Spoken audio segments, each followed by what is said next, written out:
The tenant experience is a critical factor for property managers to ensure ease of use and low vacancy rate. Despite high regulation and complex system challenges, Chainels has delivered a product that serves both tenants and asset managers. In this episode, we interview Erwin and Sander Verseput, founders of Chainels. We discuss how they've built their company from the ground up to be the best all-in-one property management product in Europe. We dive into how they solve the tenant experience problem, challenges they face along the way, and where they see future growth using AI. My name is Ariel Herrera, your host of the Tech and Real Estate podcast, where we bridge the gap between real estate and technology. All right, let's get started. Welcome to the show, Erwin and Sander. So happy to have you here. Thank you for the invitation. Happy to be here. Yeah, I know we have a lot of things to discuss, especially a 10th year anniversary of Chainel. So before we dive into that, would love to learn more about both of your backgrounds, how you even came about going into the prop tech space. So maybe starting with Erwin, if you could give a brief background about yourself. Yeah, my name is Erwin. I'm the CEO and co-founder of Chainels, and I have a background in computer science. Some years ago, I started building the platform with a few fellow students, and that evolved in a decade to what Chainels is nowadays. And you always knew that you wanted to start your own company, or how did you decide on that? Yeah. So I met Sander at university at the tech incubator, and we definitely wanted to start a company, but we didn't know yet that we wanted to be in prop tech, because I'm not sure if it really was a space that was already had the name prop tech back in the days. Right. Yeah, pretty new space. And how about you, Sander? So my name is Sander, indeed. One of the co-founder, currently in the role of COO. I have a background at Delft University in real estate and housing management. So I was always curious what was happening in the real estate market. Early on, we discovered that within buildings, areas, there's a lot to improve in terms of communication between tenants, landlords, service providers, and then we evolved on creating this product actually. Yeah, so I'm more familiar with the US market, and it's had a big shift in prop tech. A lot of things have been done very outdated. It's been hard for new people to get into the space, whether they're landlords or they're going into the commercial space. So what are some of the initial problems that those face in your country in real estate that you were initially looking to solve? I think initially we were planning to build sort of a B2B, more social media platform for areas. So we really started with the communications, the daily communications between tenants, occupiers, and then by talking to the real estate industry, we noticed that we had to build a lot of other modules to make the app work. So we started actually a bit with the community communication 10 years ago. Wow. 10 years ago, it's pretty incredible, because I feel like a lot of individuals in the real estate space could be very wary to technology and implementing it. So did you also face some barriers of like resistance of people using your application? In the first couple of years, you really noticed that real estate companies were curious, like, okay, what are your clients that are already using this type of solution? They were also curious about, okay, how do you deal with our data, because our data is very valuable. So I think you first need to build a client base of, let's say, some logos that really resonate in the market, and then you will get traction. So it takes some time to get there. It takes resilience. Excellent. And as you were trying to understand how to get traction, how to communicate correctly what you were looking to solve in the market, what did you ultimately find that was the main problem point that you were looking to solve? Within a multi-tenant building, there are so many stakeholders involved that ultimately contribute to the tenant experience, and that they use so many outdated channels to inform their tenants. A lot of tenants within multi-tenant properties are not so satisfied with the service level. They experience a lot of challenges, a lot of hiccups. For example, if they have a technical issue, if something is broken. We identified the IT ecosystem of a lot of landlords is not fully optimized. And then we found a way to convince them and really speak their language. So we always pitch having the KPIs of the real estate company in mind.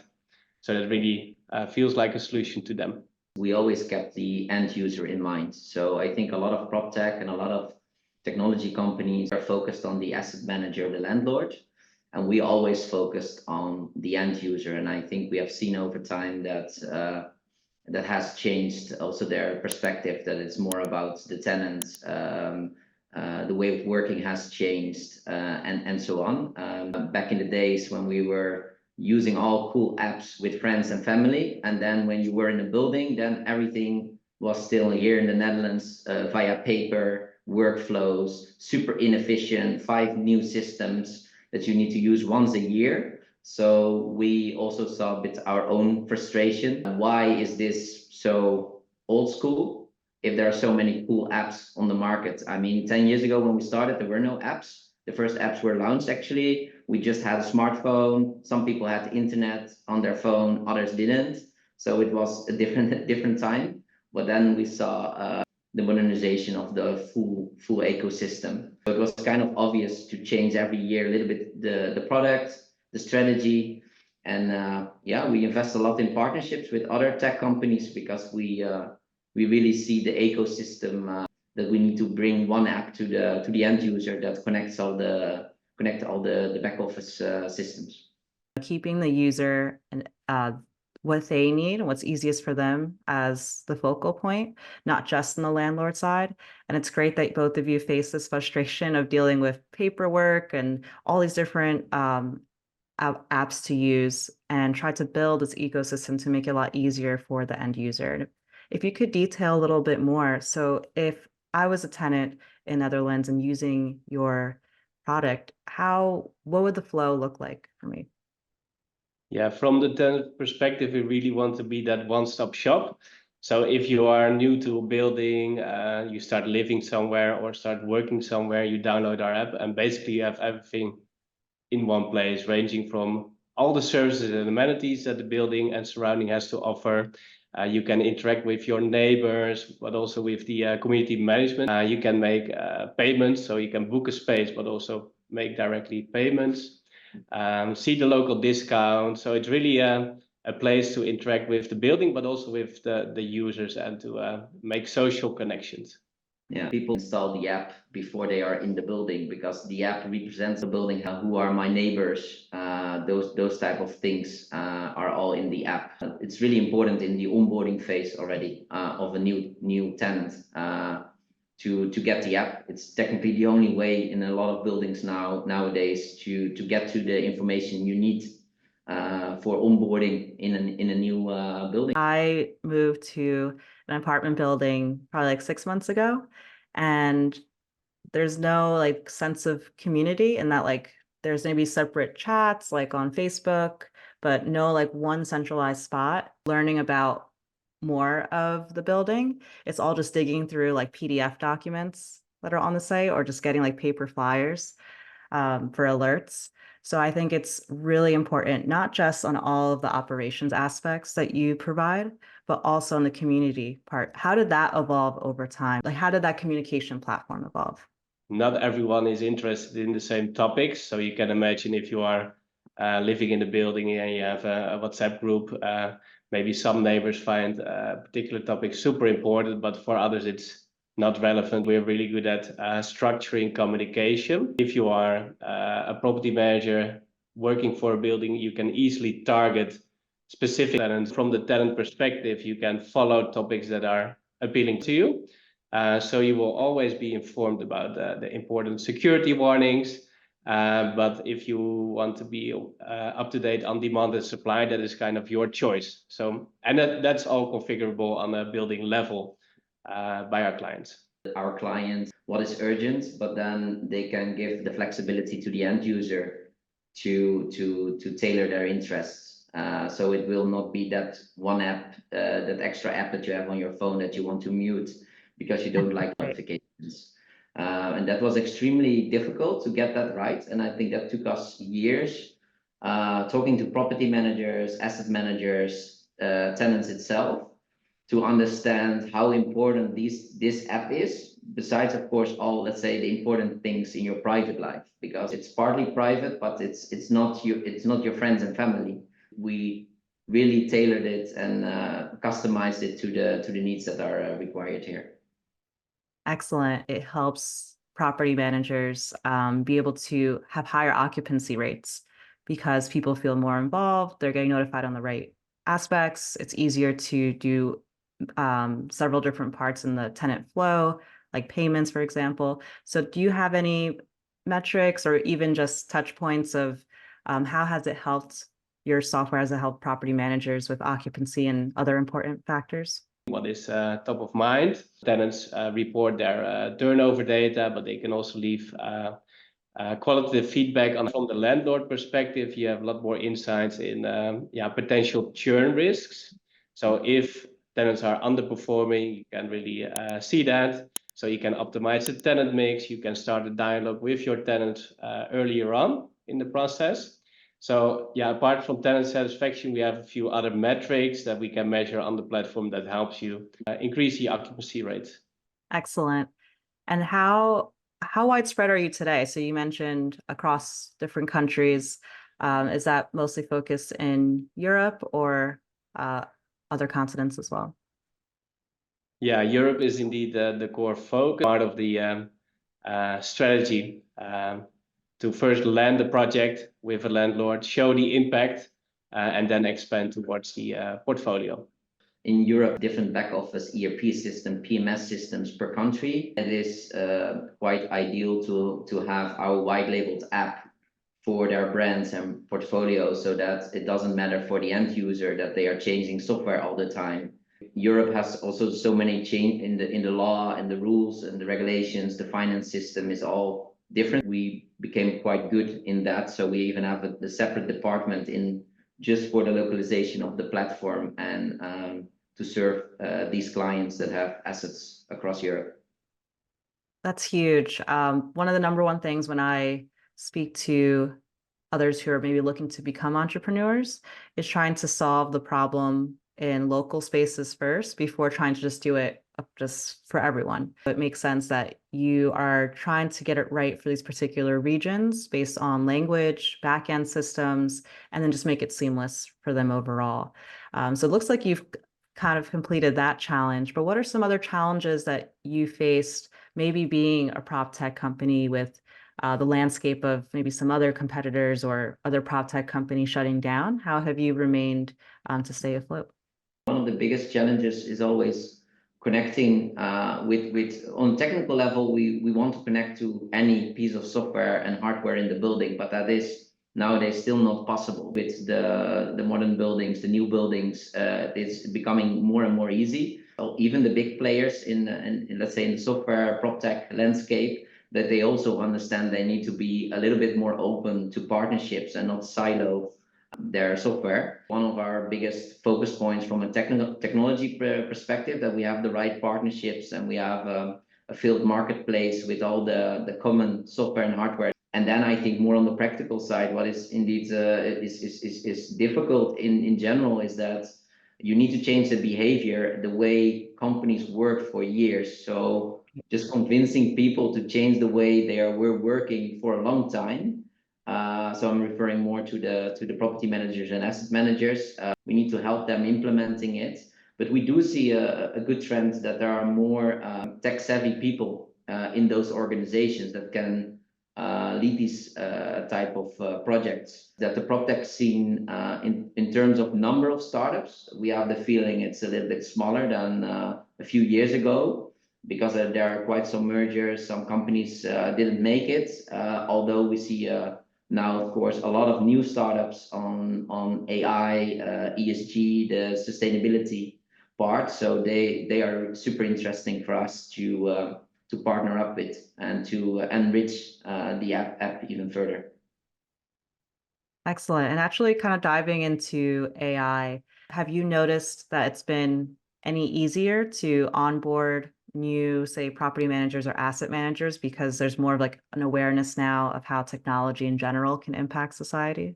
Yeah, I think so. We have seen, but it's maybe it's one thing that they maybe trust us because we are for decades in the market, so that makes our life from a sales process a little bit easier. But we also see that a lot of real estate companies don't see it anymore as a nice to have, or let's pilot this in 3 buildings and then in 2 years we will have a look for the complete portfolio. They make bigger decisions on these type of things because they indeed see that they need to move a little bit, because otherwise it will not work. And of course the regulations around all the sustainability topics, all the laws, all the rules that are implemented in Europe Right. is another reason to change, because you need to report certain things or you need to do certain things in a more sustainable way.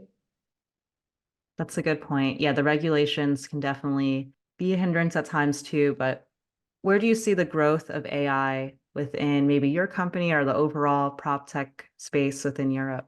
I think on AI we have a lot of ideas. We even have some exploration projects going on in the company. So the low-hanging fruit is obviously just on content, on quality checks, maybe giving insights. Those type of things are way easier with AI.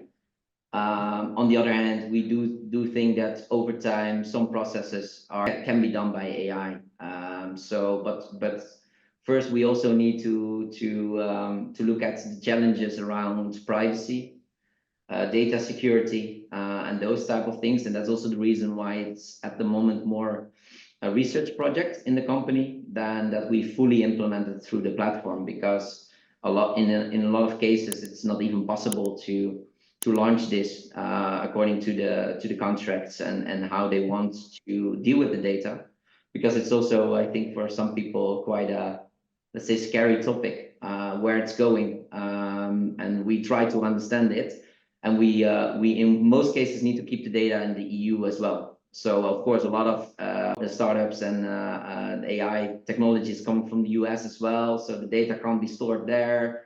But it's progressing extremely fast. That's good to know. Yeah, I wasn't aware of some of those limitations, but yeah, all the growth that could happen. Any input that you wanted to add there, Sander, in terms of growth with AI?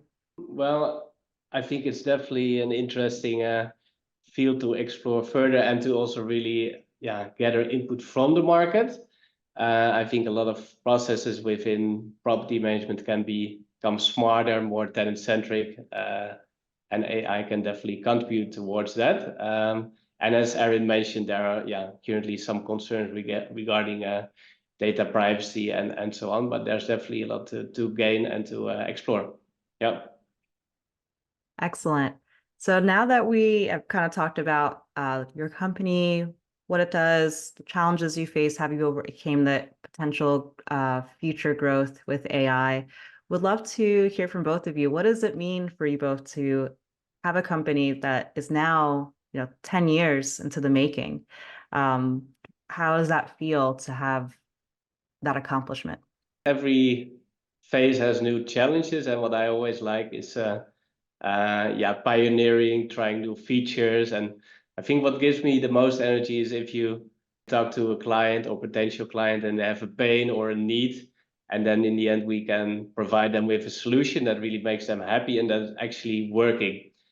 So for example, I think 4 or 5 years ago we started to optimize the whole process of collecting the turnover data, so the revenue data from retail tenants. It's a big pain point. And then in the end, if you deliver the feature and you see that, sometimes even 100% of the tenants are using it, then that really makes me happy. So getting energy out of, making people happy, that really drives me.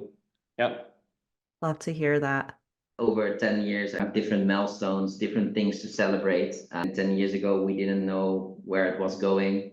Nowadays, we launch so many projects compared to 5 years or 10 years ago, where we did everything ourselves. It's quite exciting that you see that there are other talented people in the company and partnerships are growing, and that it sort of almost doesn't need our input that much to work. And that's a huge difference compared to 8 to 10 years ago. Oh, I bet. Yeah, it's super inspiring to be able to see like the pain points that people are facing and be able to solve it with different features that you're implementing and see their faces light up. That's really exciting. And then, Erwin, as you mentioned, how now with the company evolving, the continued partnerships, and just seeing how it can even run essentially, sometimes not even with your input at all times, is really, really exciting. So with that, a lot of our community are those who are either current entrepreneurs or aspiring entrepreneurs that are looking to build out their own products, whether it's in prop tech for property management, or maybe prop tech where it's solving how to discover new areas to invest in. So what would you say for aspiring entrepreneurs, how they should get started, or any pieces of advice? If you have a good idea and you come across a challenge in the market, you should just try and do it. If you have at some point an idea, a lot of people try to keep the idea for themselves, but the sooner you can validate it with the market, getting their feedback, I think the better. Just do it, but also be aware that it can take quite some time to get the first initial results. I think that was really a benefit when we started as students. There was not really a big risk. So we could just experiment for multiple years, years even, to get to the right product market fit. One of the, let's say, the common mistakes in West Europe with prop tech is that the market is, even if we say it's slow, it's slower than that. So you see there are a lot of good ideas and they are introduced really well. People are excited, but it just takes months before things start moving, and sometimes even years. If you look at the tech ecosystem and all the startups around, then sometimes you expect it can go faster. You can only learn that by doing it and talking to a lot of other potential clients, other tech companies, and they will probably tell the same. And I do think what was really beneficial for us is that we found quickly launching customers that also were providing us feedback almost on a daily basis. It's quite obvious, but you should do that, because we had so many expectations how things could change, and then when we saw how the work was actually done, then we had to redesign the system. Try to shadow one of your potential clients and understand their job first, because then you also know which problem you really need to automate or to optimize, or it's kind of a common mistake because the market is so slow. Wow, amazing feedback. And I'm learning from you both as well in this moment. But yes, I completely agree with you to test your idea out there as soon as possible, since the market can be slow to adopt, and talk to real users and get feedback. Really appreciate that advice. And with that, how would people be able to find you, so follow your company, and if they're situated in Europe today, if they are property managers or asset managers, how would they get in contact to utilize your product?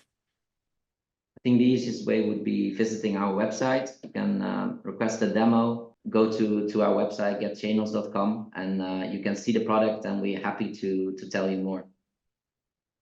Great. We'll have those links in the show notes. Thank you so much, Erwin and Sander, for your time. Really appreciate it. Thank you. Thank you.